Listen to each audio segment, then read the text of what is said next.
हर खबर पर होगी आपकी पकड़। डाउनलोड कीजिए एबीपी लाइव ऐप। 10वीं और 12वीं के छात्रों की परीक्षा की तारीखों का ऐलान कर दिया गया है। नॉर्थ ईस्ट में 10वीं की सीबीएसई की जो परीक्षाएं होंगी नॉर्थ ईस्ट दिल्ली में, उनकी तारीख आ गई है। हम आपको बता दें कि सिर्फ नॉर्थ ईस्ट दिल्ली में ही 10वीं की परीक्षाएं होंगी, बाकी पूरे भारत में 12वीं की परीक्षाएं होंगी। तो इन तारीखों का ऐलान सीबीएसई के द्वारा कर दिया गया है और ये तारीखें हम आपको बस कुछ ही क्षणों में बताएंगे। बड़ी खबर इस समय की यह है कि आप 10वीं कक्षा की जो परीक्षाएं होनी है 10वीं क्लास की, उसकी तारीखों का ऐलान कर दिया गया है। वेबसाइट पर जाकर आप इन तारीखों को चेक भी कर सकते हैं। दिल्ली में 10वीं की सीबीएसई की परीक्षा की डेटशीट आ गई है। नीरज पांडे ज्यादा जानकारी लिए हुए जुड़ रहे हैं। नीरज पांडे, छात्र बहुत बेसब्री से इंतजार कर रहे थे इन तारीखों का, फटाफट बता दीजिए हमारे दर्शकों को।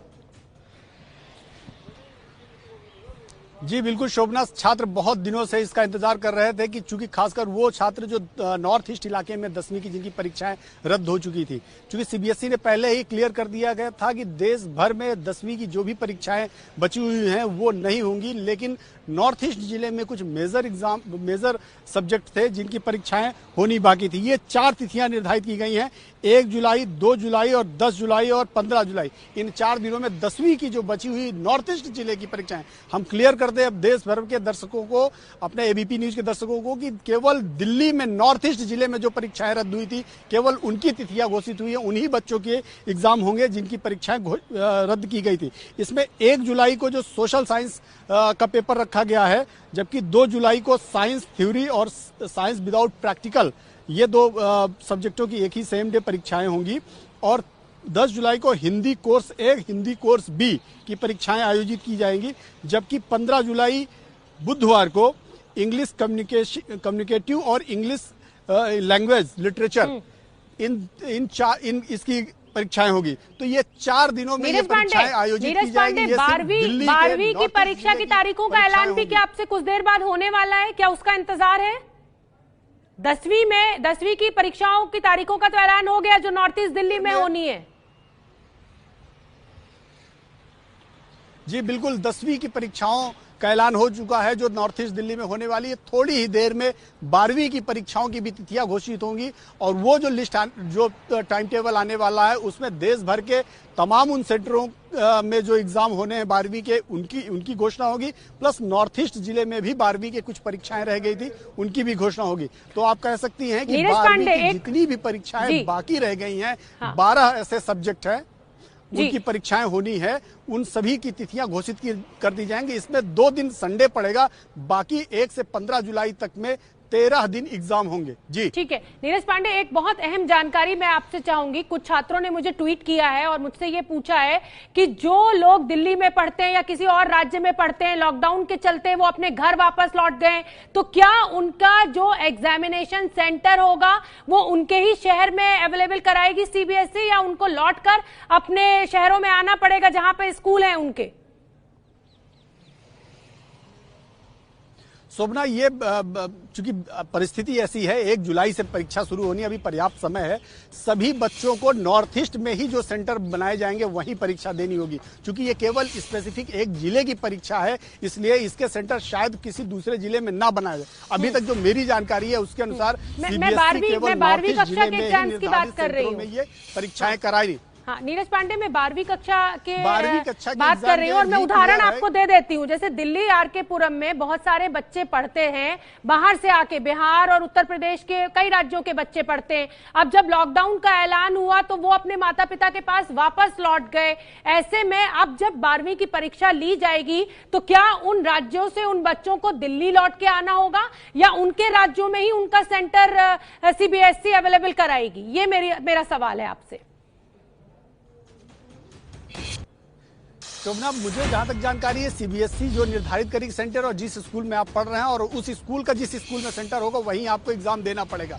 इससे साफ हो गया है कि यदि बच्चा दिल्ली में पढ़ रहा था और दिल्ली में उसका सेंटर है और पहले भी दिल्ली में रहा तो उसको दिल्ली ही वापस आकर एग्जाम देना पड़ेगा। उसके राज्य में या उसके गृह राज्य में कोई भी ऐसी व्यवस्था होने वाली नहीं है कि आप रहने वाले उत्तर प्रदेश के हैं और आप दिल्ली में पढ़ रहे थे और दिल्ली में ही आपने एग्जाम दिया, अब आप लॉकडाउन की वजह से उत्तर प्रदेश चले गए हैं तो आपको उत्तर प्रदेश में ऐसी फैसिलिटी दी जाएगी। तो मुझे नहीं लगता कि ऐसी कोई फैसिलिटी दी जाएगी, उनको वापस लौटकर दिल्ली ही आना पड़ेगा। नीरज पांडे, कुछ स्कूलों से ये जानकारी सामने आई है कि वहां पर जो स्कूल की प्रिंसिपल्स हैं उन्होंने बच्चों से ये कहा है, उनसे मेल मांगी है, तो आप सीबीएसई के आला अधिकारी से इस खबर को हमारे लिए कंफर्म कीजिए। छात्रों से जुड़ी हुई एक और बड़ी खबर हम आपको बता दें, 12वीं कक्षा की भी सीबीएसई की परीक्षाओं की तारीख सामने आ गई है, यानी डेट शीट सामने आ चुकी है। 10वीं की परीक्षाएं जो नॉर्थ ईस्ट दिल्ली में होनी है उनकी भी डेट शीट आ चुकी है, 1 जुलाई, 2 जुलाई, 10 जुलाई और 15 जुलाई, और 12वीं की तारीखों का भी ऐलान हो गया है। नीरज पांडे मेरे सहयोगी लगातार इस खबर पर मेरे साथ बने हुए हैं। 1 जुलाई से 15 जुलाई तक ही 12वीं की भी परीक्षाएं होंगी। नीरज पांडे, क्या डेट शीट आपको मिल पाई है? जी बिल्कुल, डेट शीट मेरे सामने है। मैं आपको बता दूं कि डेट शीट के अनुसार मैंने जैसे पहले कहा 2 संडे पड़ रहे हैं, 2 दिन एग्जाम नहीं होंगे, उसके अलावा 13 दिन परीक्षाएं होंगी 12वीं की डेट शीट भी मेरे सामने आ चुकी है, जिसमें आपको बता दूं कि वेडनेसडे जो कि पहला 1 जुलाई वेडनेसडे पड़ रहा है, होम साइंस है पहला पेपर जो 12वीं का होगा, वो पूरे देश में होगा। इसी तरह 2 जुलाई को हिंदी इलेक्टिव और हिंदी कोर का एग्जाम है, ये भी पूरे देश में होगा।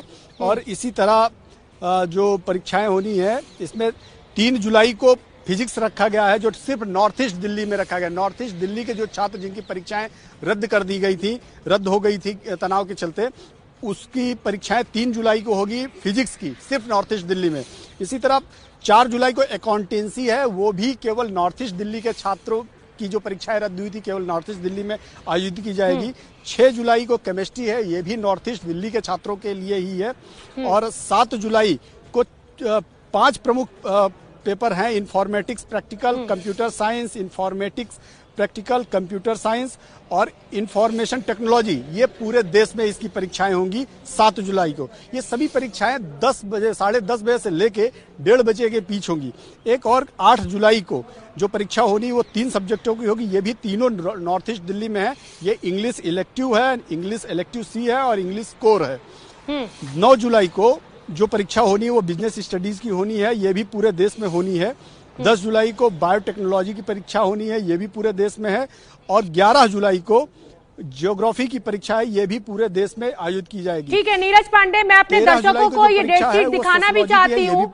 इस समय शिक्षा मंत्री ने इसको ट्वीट किया है और ये देखिए ये डेट शीट मैं अपने दर्शकों को दिखा भी रही हूं। आप शिक्षा मंत्री का ट्वीट भी चेक कर सकते हैं, सीबीएसई की वेबसाइट भी आप चेक कर सकते हैं। ये सामने है आपके पूरी डेट शीट। 1 जुलाई से 15 जुलाई के बीच में परीक्षा होंगी। 1 जुलाई को होम साइंस की परीक्षा होगी, 2 जुलाई को हिंदी इलेक्टिव की, 3 तारीख को फिजिक्स की होगी। तो मैं आपको यह भी बता दूं कि क्योंकि नॉर्थ ईस्ट दिल्ली में फिजिक्स और केमिस्ट्री और मैथ्स की परीक्षा नहीं हो पाई थी, वो जो तारीखों का ऐलान है वो नॉर्थ ईस्ट दिल्ली के लिए है। बाकी जो सब्जेक्ट्स हैं home science, Hindi, English, geography या बिजनेस स्टडीज, वो अन्य स्कूलों के लिए होगा। तो ये डेट शीट इस समय आप एबीपी न्यूज की स्क्रीन पर भी मैं आपको दिखा रही हूं, हमारे सहयोगी हमें जानकारी भी दे रहे हैं। नीरज पांडे, आप बोलते रहिए इन डेट शीट को, मैं अपने दर्शकों को दिखा रही हूं। एक बार फिर बता दीजिए हमें 1 जुलाई से डेट शीट।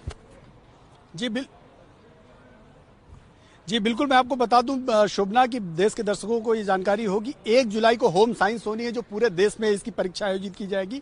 2 जुलाई को हिंदी इलेक्टिव और हिंदी कोर, इसकी भी परीक्षाएं पूरे देश में आयोजित की जाएंगी। 3 जुलाई को फिजिक्स की परीक्षा होगी, जो सिर्फ नॉर्थ ईस्ट दिल्ली के छात्रों के लिए है। 4 जुलाई को अकाउंटेंसी की परीक्षा है, ये भी सिर्फ नॉर्थ ईस्ट दिल्ली के छात्रों के लिए है। और 6 जुलाई को केमिस्ट्री की परीक्षा, ये भी नॉर्थ ईस्ट दिल्ली के छात्रों के लिए, चूंकि नॉर्थ ईस्ट दिल्ली के छात्रों की 5 प्रमुख परीक्षाएं रद्द कर दी गई थी, जिसमें से ये 3 ये हैं। इसके अलावा 7 जुलाई को 5 प्रमुख सब्जेक्ट्स की परीक्षा होनी जो पूरे देश में होगी, जिसमें कि इंफॉर्मेटिक प्रैक्टिकल है new, computer science new, informatic practical old पूरे देश में, कंप्यूटर साइंस ओल्ड और इंफॉर्मेशन टेक्नोलॉजी, ये 5 सब्जेक्ट हैं जो 7 जुलाई को होंगे। चूंकि ये पांचों आपस में ऑप्शनल सब्जेक्ट होते हैं, इसलिए ये पूरे देश में होंगे। 8 जुलाई को इंग्लिश इलेक्टिव है न्यू, इंग्लिश इलेक्टिव कोर और इंग्लिश इलेक्टिव सी, ये तीनों परीक्षाएं नॉर्थ ईस्ट दिल्ली के छात्रों के लिए है जो 8 जुलाई को आयोजित की जाएगी। 9 जुलाई को बिजनेस स्टडीज की परीक्षा होगी जो पूरे देश में होगी। 10 जुलाई को बायोटेक्नोलॉजी की परीक्षा होगी, ये भी पूरे देश में आयोजित की जाएगी। और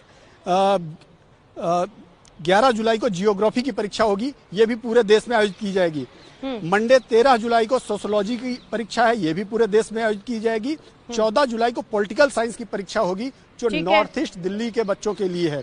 जबकि 15 जुलाई को मैथमेटिक्स, इकोनॉमिक्स और हिस्ट्री और बायोलॉजी, ये 4 सब्जेक्ट चूंकि चारों आपस में ऑप्शनल होते हैं, 15 जुलाई को सबसे लास्ट में मैथमेटिक्स, इकोनॉमिक्स, हिस्ट्री और बायोलॉजी ये भी सिर्फ नॉर्थ ईस्ट दिल्ली के छात्रों के लिए होगी।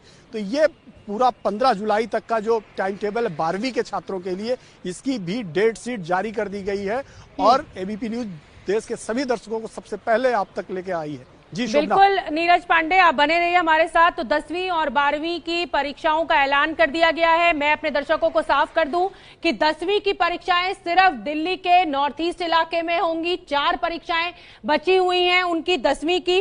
1 जुलाई को सोशल साइंस की परीक्षा होनी है, 2 जुलाई को साइंस थ्योरी का पेपर होगा, 10 जुलाई को हिंदी और 15 जुलाई को अंग्रेजी यानी इंग्लिश का एग्जाम होगा। 1 जुलाई से लेकर 15 जुलाई तक 12वीं की तारीखों का भी ऐलान कर दिया गया है। 1 जुलाई को होम साइंस होगी, ये 12वीं की तारीखें मैं आपको बता रही हूं। 2 जुलाई को हिंदी, 3 जुलाई को फिजिक्स का एग्जाम होगा। फिजिक्स का एग्जाम सिर्फ नॉर्थ ईस्ट दिल्ली में होगा, मैं फिर एक बार साफ कर दूं। और 4 जुलाई को अकाउंटेंसी का पेपर होगा जो पूरे भारत में होगा। तो ये आपको समझना बहुत जरूरी है कि फिजिक्स केमिस्ट्री के जो पेपर्स हैं वो नॉर्थ ईस्ट दिल्ली में होंगे 12वीं के। और 6 जुलाई को केमिस्ट्री का पेपर होना है। ये डेट शीट मेरे साथ साथ पैरेलल आप स्क्रीन पर देख सकते हैं। केमिस्ट्री का एग्जाम भी नॉर्थ ईस्ट दिल्ली में ही होगा। 7 जुलाई को कंप्यूटर साइंस का एग्जाम होना है। 8 जुलाई को इंग्लिश का एग्जाम होना है। 9 जुलाई को बिजनेस स्टडीज, कॉमर्स के छात्रों का बहुत बड़ा एग्जाम इस समय बचा हुआ था बिजनेस स्टडीज, वो 9 जुलाई को होगा। तो ये डेट शीट इस समय हम एबीपी न्यूज पर आपको दिखा रहे हैं। लाखों छात्र इंतजार कर रहे थे इन तारीखों का। 15 जुलाई को मैथ्स का एग्जाम होगा, माफ कीजिए ये कुछ गलती है, 10 जुलाई को मैथ्स का एग्जाम होगा और 11 जुलाई को इकोनॉमिक्स का होगा, 12 जुलाई को हिस्ट्री, 13 जुलाई को बायोलॉजी। कुछ थोड़ा सा मतलब कुछ मुझे थोड़ी सी दिक्कत लग रही है, मैं एक बार फिर आपको साफ कर दूं। 15 जुलाई को मैथमेटिक्स, इकोनॉमिक्स, हिस्ट्री और बायोलॉजी का एग्जाम होगा। 14 जुलाई को पॉलिटिकल साइंस का एग्जाम होगा। 13 जुलाई को सोशियोलॉजी का एग्जाम होगा। माफ कीजिए ग्राफिक्स में थोड़ी सी दिक्कत आ गई थी, तारीखों का हेरफेर हो गया था, लेकिन मैं आपको मुंह जबानी बता रही हूं वो तारीखें। तो 15 जुलाई को नॉर्थ ईस्ट दिल्ली के 4 पेपर होने हैं। ग्राफिक्स में हम आपको वो तारीखें दिखा रहे थे जो नॉर्थ ईस्ट दिल्ली में जो पेपर्स होने हैं 15 जुलाई को, वो एग्जाम्स थे। और मैं आपको लगातार ये तारीखें बता रही हूं। 2 जुलाई को हिंदी का पेपर होगा, ये 12वीं कक्षा की हम बात कर रहे हैं। 9 जुलाई को बिजनेस स्टडीज की परीक्षा होगी। आप वेबसाइट पर जाकर भी ये तारीखें देख सकते हैं। तो 1 से 15 जुलाई तक 10वीं की परीक्षाओं की तारीख भी आ गई और 12वीं की परीक्षाओं की तारीख भी आ गई। 10वीं की परीक्षाएं सिर्फ नॉर्थ ईस्ट दिल्ली में होंगी। 1 जुलाई को होम साइंस का एग्जाम होगा 12वीं का, 2 जुलाई को हिंदी का एग्जाम होगा, 3 जुलाई को फिजिक्स का एग्जाम होगा जो सिर्फ नॉर्थ ईस्ट दिल्ली में होगा 12वीं का, 6 जुलाई को केमिस्ट्री, ये भी नॉर्थ ईस्ट दिल्ली में होगा, 7 जुलाई को कंप्यूटर साइंस, ये पूरे भारत में होगा 12वीं के बच्चों के, ये मैं डेट शीट आपको बता रही हूं। 8 जुलाई को अंग्रेजी का एग्जाम, 9 जुलाई को बिजनेस स्टडीज का एग्जाम होगा आपका जो बच्चे 12वीं कक्षा में है, 10 जुलाई को बायोकेमिस्ट्री और 11 जुलाई को ज्योग्राफी का एग्जाम आपका होगा। 13 जुलाई को सोशियोलॉजी का एग्जाम होना है, 14 जुलाई को पॉलिटिकल साइंस का एग्जाम होना है जो सिर्फ नॉर्थ ईस्ट दिल्ली में होगा, 15 जुलाई को मैथ्स का एग्जाम होना है, सिर्फ नॉर्थ ईस्ट दिल्ली के छात्रों के लिए है ये तारीख। 15 जुलाई को इकोनॉमिक्स का एग्जाम भी होगा नॉर्थ ईस्ट दिल्ली में। 15 जुलाई को नॉर्थ ईस्ट दिल्ली में हिस्ट्री का एग्जाम भी और बायोलॉजी का भी, यानी 15 जुलाई की जो तारीख है वो बहुत अहम हो जाती है नॉर्थ ईस्ट इलाके के लिए। वहां पर 4 एग्जाम होंगे 12वीं कक्षा के। तो बड़ी खबर इस समय की उन सभी छात्रों के लिए जो बेसब्री से 10वीं और 12वीं की परीक्षाओं की तारीख का इंतजार कर रहे थे। शिक्षा मंत्री ने ट्वीट कर इन तारीखों का ऐलान किया है। 1 जुलाई को होम साइंस का पेपर होना है। तो बस अब अपनी तैयारियां शुरू कर दीजिए। और मैं एक बार 10वीं की तारीखें भी अपने नॉर्थ ईस्ट दिल्ली के छात्रों को दिखाना चाहती हूं। दिल्ली में 10वीं की सीबीएसई की परीक्षाओं की क्योंकि अब डेट शीट आ चुकी है। 1 जुलाई को सोशल साइंस का एग्जाम होगा नॉर्थ ईस्ट दिल्ली में। तो तो 1 जुलाई को सोशल साइंस की परीक्षा होगी 10वीं के छात्रों की, 2 जुलाई को साइंस की परीक्षा होगी। हालांकि गैप नहीं है, एक भी दिन की छुट्टी नहीं है, तो तैयारी आप आज ही से शुरू कर दीजिए। नॉर्थ ईस्ट दिल्ली में 10वीं की परीक्षाओं की तारीख का ऐलान हो गया है। साइंस और सोशल साइंस की तारीखों में जो डिफरेंस है, गैप जो है, वो एक भी छुट्टी नहीं है, तो तैयारी अच्छे से कीजिए। 10 जुलाई को हिंदी और 15 जुलाई को अंग्रेजी की परीक्षा की जाएगी। तो छात्रों के लिए एक बड़ी राहत भरी खबर, तारीखों का ऐलान सीबीएसई के द्वारा कर दिया गया है। पहले ये तारीखों का ऐलान शुक्रवार को होना था, लेकिन शिक्षा मंत्री ने कहा कि कुछ तकनीकी दिक्कतों के चलते हम पूरी तैयारी के साथ सोमवार को इन तारीखों का ऐलान करेंगे। और अब ये तारीखें हमारे सामने, 1 जुलाई सामाजिक विज्ञान, 2 जुलाई विज्ञान, 10 जुलाई हिंदी, 15 जुलाई अंग्रेजी। नीरज पांडे मेरे साथ जुड़े हुए हैं। नीरज पांडे, ये तो ठीक है कि बच्चों को बहुत समय मिल गया है तैयारी करने का, लेकिन 10वीं के नॉर्थ ईस्ट दिल्ली के बच्चों के लिए दिक्कत यह है कि रिवीजन का समय उनको नहीं मिलेगा। सिर्फ 6 से 7 घंटे, एक भी दिन की छुट्टी नहीं है पॉलिटिकल साइंस और सोशल साइंस और साइंस के एग्जाम के बीच में। ये दिक्कत है छात्रों के लिए। देखिए, छात्रों की जो तैयारी थी लगभग वो हमको लगता है पूरी हो चुकी थी, क्योंकि परीक्षाएं पहले ही खत्म हो चुकी है और इस समय घर पे ही वो बैठे हैं। अभी 1 महीने का समय और बाकी है। मुझे लगता है छात्रों के लिए एक बहुत पर्याप्त समय है 1 महीने का, कि वो अपने परीक्षाएं तैयार कर सकते हैं। एग्जाम के समय में थोड़ा सा समय कम मिलेगा, निश्चित रूप में गैप कम है, लेकिन अभी का जो समय है 1 महीने, चूंकि और कोई काम नहीं है, केवल परीक्षा ही देना है, तो मुझे लगता है जो बचे हुए सब्जेक्ट्स हैं उनकी तैयारी बहुत आसानी से की जा सकती है छात्रों के लिए। और जो छात्र, एक बहुत बड़ा जो आपने विषय उठाया था कि जो छात्र लॉकडाउन की वजह से अपने राज्यों को चले गए हैं या दूसरे कहीं चले गए हैं, दिल्ली में पढ़ते थे या दिल्ली के बाहर कहीं कोई पढ़ता था और वो दिल्ली वापस आ गया था, तो उनके लिए भी आसानी ये होगी कि 31 मई तक का लॉकडाउन तो कंटिन्यू है, उसके बाद की क्या संभावना होती है ये देखने वाली बात होगी। लेकिन एग्जाम के समय से पहले 1 महीने का बहुत पर्याप्त समय है। अभी तक देखा जाए तो मोटा मोटा 1 महीने 13 दिन लगभग है, 12 दिन, तो इसमें बहुत पर्याप्त समय है कि वो एक जगह से दूसरे जगह एग्जाम देने के लिए आ सकते हैं। यदि लॉकडाउन बढ़ता है या और भी कोई समस्या होती है तो मुझे लगता है जो अपना आई कार्ड दिखा के परीक्षा की बात करके इमरजेंसी सर्विसेज में कोई भी कहीं आ जा सकता है। तो छात्रों के लिए, पेरेंट्स के लिए, सबके लिए एक पर्याप्त समय है। इसीलिए सीबीएसई और मंत्री पहले ही कह रहे थे, रमेश पोखरियाल,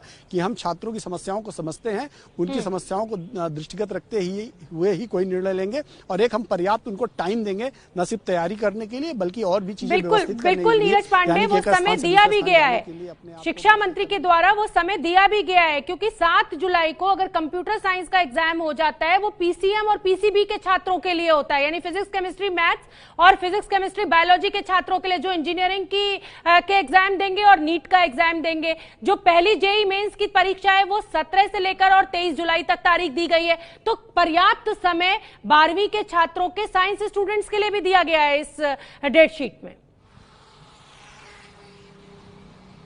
जी बिल्कुल, आप कह सकती हैं जो इंटर की एग्जाम्स हैं उसके बाद जो जेईई और नीट के एग्जाम है उनकी भी तिथियां चूंकि घोषित हो चुकी है। 18 से 23 के बीच में जेईई की परीक्षाएं होंगी, नीट की परीक्षा 26 जुलाई को होनी है। तो ये जो परीक्षा तिथियां हैं ये सारी भी घोषित हो चुकी हैं, तो उनके लिए भी छात्रों को एक पर्याप्त समय मिलेगा, तैयारी का समय मिल जाएगा और वो बहुत सारी चीजें अपनी मैनेज कर सकते हैं। तो कहा जा सकता है कि लॉकडाउन में समस्याएं तो ही, पूरा देश समस्या झेल रहा है, सारी परिस्थितियां रुकी हुई हैं, चाहे वो स्कूल, कॉलेज या इकोनॉमिकल एक्टिविटी हो, सब चीज थमी हुई है। नीरज पांडे, एक सवाल और बहुत अहम हो जाता है।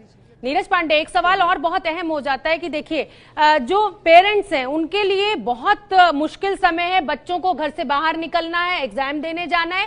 ऐसे में एग्जामिनेशन सेंटर पर क्या सीबीएसई ने कोई गाइडलाइंस जारी की है? किस तरह का एहतियात बरता जाएगा? एक कमरे में कितने छात्र बैठ सकेंगे? कितनी दूरी बनाई जाएगी? ये सब कुछ जानकारी आपके पास?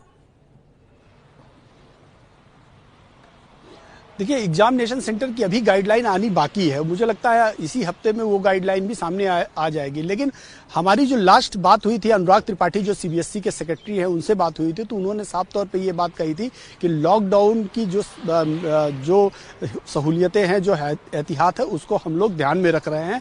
हम लोग जो भी प्लान बनाएंगे, ये सारी चीजें ध्यान में रख के बनाएंगे कि पहले की तरह व्यवस्था नहीं होगी। यानी कि अब जरूरत पड़ेगी, ज्यादा से ज्यादा कमरों की भी जरूरत पड़ेगी। कमरों में कम बच्चों को रखना होगा, तो वहां पे बेंच की काफी जरूरत होगी। यानी कि पहले एक बेंच में 2 बच्चे बैठ सकते थे, लेकिन अब चूंकि प्रधानमंत्री नरेंद्र मोदी ने खुद ही जो एक नारा दिया है, 2 गज की दूरी है जरूरी, तो जाहिर सी बात है बच्चों में तो बच्चे छोटे होते हैं, उनके अंदर ध्यान रखने की क्षमता भी कम होती, तो सरकार को इस पर एक कोई ना कोई गाइडलाइन लानी ही पड़ेगी कि कम से कम 2 गज की दूरी हो। बच्चे जब एग्जामिनेशन सेंटर में जाएं तो उनके पास सैनिटाइजर हो, या एग्जामिनेशन सेंटर में सैनिटाइजर की व्यवस्था हो, ताकि जब जाएं तो अपना हाथ वगैरह सैनिटाइज करें। मास्क पहनना जरूरी होगा एग्जाम देते समय। ये तमाम चीजें हैं जो प्रिकॉशन के तौर पर केंद्र सरकार ने जो गाइडलाइन आम जनता के लिए जारी की है, वो मुझे लगता है परीक्षा केंद्रों पर भी उसे लागू किया जाएगा। और निश्चित रूप में सीबीएसई 1-2 दिन में या आने वाले कुछ समय में ये इसको लेकर एक प्रॉपर गाइडलाइन जारी करेगी। बिल्कुल नीरज पांडे, मैं आपने क्योंकि बड़ी अच्छी तरह से समझाया, और क्योंकि एग्जामिनेशन सेंटर्स की अभी गाइडलाइंस हमारे सामने नहीं है, जैसे ही वो गाइडलाइंस आएंगी वो भी हम अपने दर्शकों को बताएंगे। लेकिन मेरा सवाल आपसे अब ये है कि इस तरीके से जब ये डेट शीट सामने आ गई है, तो कुछ बच्चों को ट्यूशंस की भी जरूरत पड़ेगी। उस समस्या को कैसे एड्रेस करेंगे स्कूल, उस समस्या को कैसे एड्रेस करेगी सीबीएसई? क्योंकि पिछले 50 दिनों से सब कुछ रुका हुआ है। अभी तक जो गाइडलाइन जारी की है उसके अनुसार जी बिल्कुल, लेकिन सीबीएसई ने अभी जो हाल ही में एक गाइडलाइन जारी की थी, उसमें साफ उन्होंने इस बात को जोर दिया था कि बच्चे ज्यादा से ज्यादा कोशिश करें ऑनलाइन परीक्षा पढ़ाई करें। यानी कि जो उनके स्कूल टीचर्स रहे हैं या उनके जो अध्यापक स्कूल रहे हैं जहां वो पढ़ते रहे हैं, वहां से ऑनलाइन जो तैयारियां हैं उसकी व्यवस्था की गई है, उसके जरिए भी कर सकते हैं। इसके अलावा एक बहुत बड़ी अपील मंत्री ने भी की थी और सीबीएसई ने भी की थी कि पेरेंट्स को भी इस समय एक ट्यूटर की भूमिका में सामने आना होगा। पेरेंट्स को खुद अपने बच्चों के साथ समय देना होगा, और चूंकि लॉकडाउन की वजह से उनके पास भी थोड़ा सा समय पर्याप्त है, वो भी समय दे सकते हैं अपने बच्चों को। तो यहाँ पे जो सबसे बड़ी जो मोटिवेशन की बात कही थी मंत्री ने भी और सीबीएसई ने भी, कि सेल्फ स्टडी को जोर देना पड़ेगा। आपको अपनी खुद की तैयारी करनी पड़ेगी, खुद के लेवल पर। अभी तक जो टीचर बताया वो तो बताया ही, लेकिन आपको अपने लेवल पे तैयार करना पड़ेगा, घर पे तैयार करना पड़ेगा, और इसके लिए पेरेंट्स को भी तैयार रहना पड़ेगा। पेरेंट्स खुद बच्चों की मदद करें। तो ये तो समस्या तो है ही है, सबके सामने समस्या है। ट्यूटर अब इस समय किसी के बच्चे के घर जा नहीं सकता है, ट्यूटर बहुत कुछ हो सकता है, तो वो ऑनलाइन आपको पढ़ा सकता है या ऑनलाइन आपको टिप्स दे सकता है। लेकिन वो जैसे क्लास में पढ़ाया जाता था, या ट्यूटर आपके जो ट्यूशन, बहुत लोग अपने घर में ट्यूशन भी लगा लेते थे, वो उसकी समस्या भी मुझे लगता है बनी रहेगी। जी शोभना। ठीक है, बहुत बहुत धन्यवाद नीरज पांडे, बहुत अहम जानकारी आपने दी। छात्र बहुत लंबे समय से इन तारीखों का इंतजार कर रहे थे।